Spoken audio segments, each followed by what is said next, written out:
we are seeing pretty clear conditions right now in Medford. The fog has settled into Grants Pass, the Illinois Valley. Likely going to see more fog developing throughout the rest of the Rogue Valley as we head through tonight. Currently 47 degrees in Medford. That humidity value 93%, and when it gets to 100%, that's when we see the fog. And we're pretty close, so likely going to see more of that fog developing in our west side valleys, maybe even some of our east side valleys as well. Chilly overnight low temperatures. And then tomorrow on Veterans Day, we will see the clouds and fog in the valleys in the morning.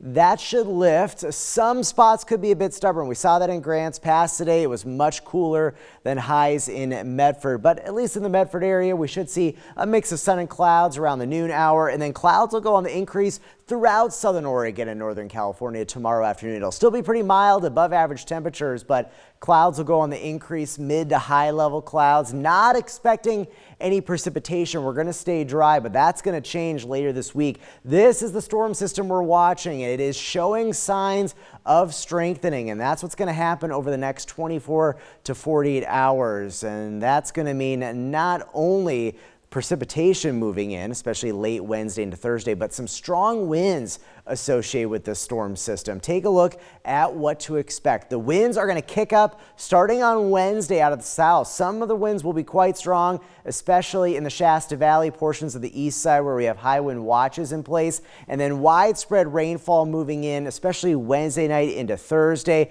We will get some colder air to move in, and snow levels will be lowering as we go throughout the day on Thursday, but not expecting any significant impacts to travel, but we will see some slippery and snowy travel through a lot of the higher passes as we go through the day Thursday, but especially into Thursday night. Here's a look at those high wind watches we have in place for the Shasta Valley, eastern Klamath and Lake County. Gusts up to 60 miles per hour will be possible with the storm system. Here's a look at Stormcast. We stay dry tomorrow, though. No worries for rain for any of the Veterans Day ceremonies going on. Some of the fog could linger in some of our inland valleys through about mid to late morning, and then notice those increase in clouds through the afternoon. Wednesday is mainly dry through a good chunk of the day, but as we go late day into the evening, wet weather starting to push in along the coast in the Mount Shasta area, and then precipitation becoming much more widespread throughout the region as we go through your Thursday. Also, we're going to be watching for those snow levels lowering, getting down